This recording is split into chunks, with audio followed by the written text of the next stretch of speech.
ಇನ್ನು ಟಿವಿಕೆ ಸರ್ಕಾರವನ್ನು ಉರುಳಿಸೋದಕ್ಕೆ ಡಿಎಂಕೆ ಏನಾದರೂ ಷಡ್ಯಂತ್ರ ಮಾಡ್ತಾ ಇದೆಯಾ? ಈ ಒಂದು ಆರೋಪ ಕೇಳಿ ಬರಲಿಕ್ಕೆ ಪ್ರಮುಖ ರೀಸನ್ ವೀಕ್ಷಕರೇ, 3 ಜನರನ್ನ ಈಗ ಪೊಲೀಸರು ಅರೆಸ್ಟ್ ಮಾಡಿದ್ದಾರೆ. ಈ 3 ಜನರ ಹಿನ್ನೆಲೆಯನ್ನು ನಾವು ನೋಡ್ತಾ ಹೋದರೆ ಅವರು ರಾಜಕೀಯ ಹಿನ್ನೆಲೆಯನ್ನು ಹೊಂದಿರತಕ್ಕಂಥವರನ್ನು ಒಂದು. ಎರಡನೇದು, ಶಾಸಕರಿಗೆ 35 ಕೋಟಿ ರೂಪಾಯಿ ಆಮಿಷವನ್ನು ನೀಡಲಾಗಿದೆ ಅನ್ನುವ ಆರೋಪ ಕೇಳಿ ಬರ್ತಾ ಇದೆ.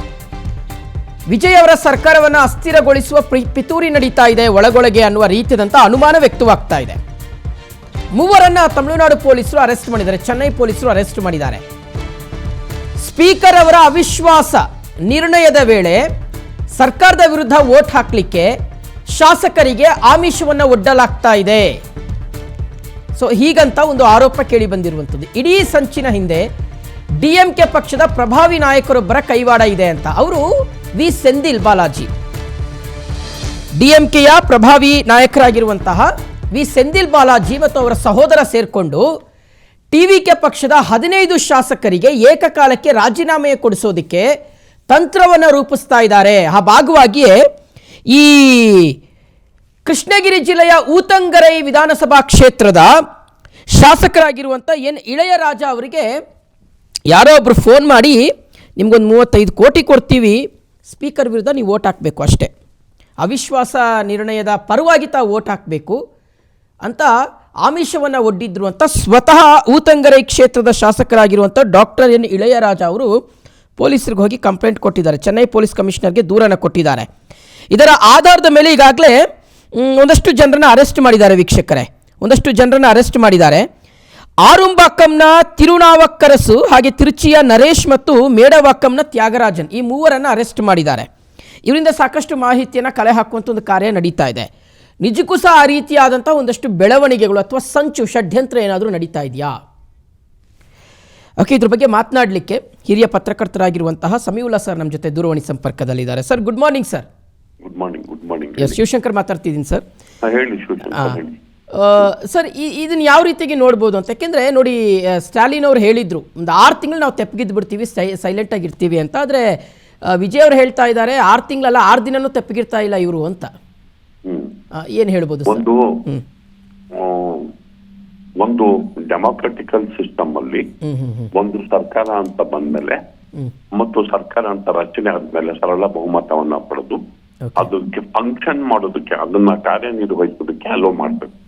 ಮತ್ತು ಆ ಸರ್ಕಾರವನ್ನ ಬೇರೆ ವಾಮ ಮಾರ್ಗಗಳ ಮೂಲಕ ಹತ್ತಿರಗೊಳಿಸೋದಕ್ಕೆ ನಡೆಸುವಂತಹ ಯಾವುದೇ ಪ್ರಯತ್ನ ಅದು ಡೆಮಾಕ್ರೆಟಿಕ್ ಪ್ರಯತ್ನ ಅಲ್ಲ, ಅಫೆನ್ಸ್ ಅದು. ಈ ದೃಷ್ಟಿನಲ್ಲಿ ಸಂಬಂಧಪಟ್ಟ ಆಮಿಷಕ್ಕೆ ಒಳಗಾದಂತಹ ಇಳೆಯರಾಜ ಅನ್ನೋರು ಏನ್ ಕಂಪ್ಲೇಂಟ್ ಕೊಟ್ಟಿದ್ದಾರೆ, ಆ ಕಂಪ್ಲೇಂಟ್ ನ ಬೇಸಿಸ್ ಮೇಲೆ ಕೆಲವ್ರನ್ನ ಅರೆಸ್ಟ್ ಮಾಡಿರೋದು, ಅದ್ರಲ್ಲಿ ಯಾವ್ದೋ ಒಂದು ಸರ್ವೆ ಏಜೆನ್ಸಿನೂ ಇನ್ವಾಲ್ವ್ ಆಗಿರೋದು, ಅದು ಒಂದು ಸ್ವಾಗತಾರ್ಹವಾದಂತಹ ಡೆವಲಪ್ಮೆಂಟ್ ಅದು. ಆಮೇಲೆ ಯಾಕೆ ಅಂತಂದ್ರೆ, ಒಂದು ಎಲ್ಲಾ ಶಾಸಕರು ಇಂಥ ಆಮಿಷಗಳ ವಿರುದ್ಧ ಸಿಡಿದಿರ್ಬೇಕು. ಇಲ್ಲಿ ಸಮಸ್ಯೆ ಆಗಿರೋದೆ ಆ ಸಮಸ್ಯೆ ಏನಂತಂದ್ರೆ, ಆಮಿಷಗಳು ಒಡ್ಡೋದು ಡೆಮಾಕ್ರೆಟಿಕಲ್ ಸಿಸ್ಟಮ್ ಅಲ್ಲಿ ಮತ್ತು ಸರ್ಕಾರವನ್ನು ಅಸ್ಥಿರಗೊಳಿಸೋದು, ಬೀಳಿಸೋದು, ಇಲ್ಲ ಬೇರೆ ಬೇರೆ ತರದ ರಾಜಕೀಯ ಲಾಭವನ್ನ ಪಡ್ಕೊಳ್ಳೋದು ಇತ್ತೀಚಿನ ದಿನಗಳಲ್ಲಿ ಪಕ್ಷಾತೀತವಾಗಿ ಕಾಮನ್ ಆಗ್ತಾ ಇದೆ. ಅದು ಪೀಪಲ್ಸ್ ಮ್ಯಾಂಡೇಟ್ ಅನ್ನ ವಿಫಲ ಆಗುತ್ತೆ. ಜನ ಒಂದು ಮ್ಯಾಂಡೇಟ್ ಅನ್ನು ಕೊಟ್ಟಿರ್ತಾರೆ, ಆದ್ರೆ ಶಾಸಕರ ಖರೀದಿ ಮಾಡಿ ಜನರ ಮ್ಯಾಂಡೇಟ್ ಅನ್ನ ವಿಫಲ ಮಾಡ್ತಾರೆ. ಅಂತ ಪ್ರಯತ್ನಗಳು ನಡಿಬಾರ್ದು. ಏನ್ ಇಲ್ಲಿ ಕಂಪ್ಲೇಂಟ್ ಮಾಡಿದ್ದಾರೆ ಮತ್ತು ಕೆಲವರು ಅರೆಸ್ಟ್ ಮಾಡಿದ್ದಾರೆ ಮತ್ತು ಶಾಸಕರ ಖರೀದಿ ಆರೋಪದ ಹಿನ್ನೆಲೆಯಲ್ಲಿ ಏನ್ ತನಿಖೆ ನಡೆದಿದೆ ಅದು ಸ್ವಾಗತಾರ್ಹ ಕ್ರಮ ಆಗಿದೆ. ಬೇರೆ ಕಡೆಯೂ ಕೂಡ ಈ ತರ ಆಗ್ಬೇಕಾಗಿದೆ. ರೈಟ್.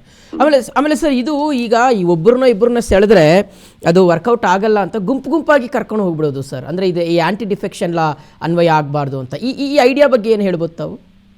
ಅಂದ್ರೆ ಆಂಟಿ ಡಿಫೆಕ್ಷನ್ ಅನ್ವಯ ಆಗ್ಬಾರ್ದು ಅಂದ್ರೆ 2/3 ಹೋಗ್ಬೇಕು. ಅದು ದೊಡ್ಡ ಪ್ರಮಾಣದಲ್ಲಿ ಹೋಗ್ಬೇಕು. 60 ಜನ ಇತ್ತು ಅಂತಂದ್ರೆ ಅದರಲ್ಲಿ ಸುಮಾರು 45 ಜನ ಹೋದ್ರೆ ಮಾತ್ರ ಆಂಟಿ ಡಿಫೆಕ್ಷನ್ ಲಾ ಆಗಲ್ಲ ಅದು. ಆಯ್ತಾ? ಅದ್ರ ಬದಲಿಗೆ ಆಪರೇಷನ್ ಕಮಲ ಅದು ಕರ್ನಾಟಕ ಕೊಟ್ಟಂತಹ ರಾಷ್ಟ್ರ ರಾಜಕಾರಣಕ್ಕೆ ಕರ್ನಾಟಕ ಕೊಟ್ಟಂತಹ ಕೊಡುಗೆ. ಅಂದ್ರೆ ರೆಸಿಗ್ನೇಷನ್ ಕೊಡ್ಸೋದು, ಅವ್ರ ಪಾರ್ಟಿ ಸೇರಿಸ್ಕೊಳ್ಳೋದು, ಬೈ ಎಲೆಕ್ಷನ್ ಅಲ್ಲಿ ಅವ್ರ ಪಾರ್ಟಿಯಿಂದ ಟಿಕೆಟ್ ಕೊಡೋದು, ಸಂಖ್ಯೆನ ವೃದ್ಧಿಸ್ಕೊಳ್ಳೋದು. ಅದು ಯಡಿಯೂರಪ್ಪ ಅವರು ಮುಖ್ಯಮಂತ್ರಿ ಆಗ್ಬೇಕಾದ್ರೆ ಕರ್ನಾಟಕದಲ್ಲಿ ಅನುಸರಿಸಿದ ವಿಧಾನ. ಅದು ಕೂಡ ಹಂಗೆ ಆಗಿದೆ. ಎಐಡಿಎಂಕೆ ಒಂದು ಬಣದ ಶಾಸಕರು ಕೆಲವರು ಒಂದ್ 5-6 ಜನ ರೆಸಿಗ್ನೇಷನ್ ಕೊಟ್ಟು ಟಿವಿಕೆ ಪಾರ್ಟಿ ಸೇರಿದ್ದಾರೆ. ಆ ಕ್ಷೇತ್ರಗಳಿಗೆ ಈಗ ನಡೆಯುತ್ತೆ. ಅವರು ಮಾರ್ಚಿನಲ್ಲಿ ಅವರಿಗೆ ಒಂದು 7-8 ಸಂಖ್ಯೆ ಬೇಕಾಗಿದೆ ಯಾರಿಗೆ ಟಿವಿ ಅವರಿಗೆ ಸರಳ ಬಹುಮತಕ್ಕೆ. ಅದಕ್ಕೆ ಅವ್ರು ಪ್ರಯತ್ನವನ್ನ ಪಡ್ತಿದ್ದಾರೆ.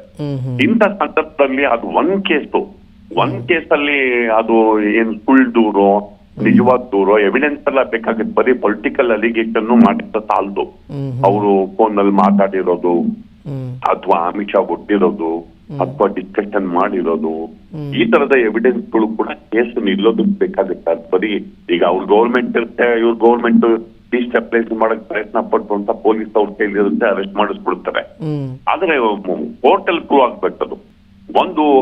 ಒಂದು ಜನರಿಂದ ಆಯ್ಕೆಯಾದ ಸರ್ಕಾರವನ್ನ ಅಸ್ಥಿರಗೊಳಿಸೋದು ಪ್ರಜಾಪ್ರಭುತ್ವ ವಿರೋಧಿ ಕ್ರಮ ಆಗಿದೆ. ಅದು ಖಂಡನ.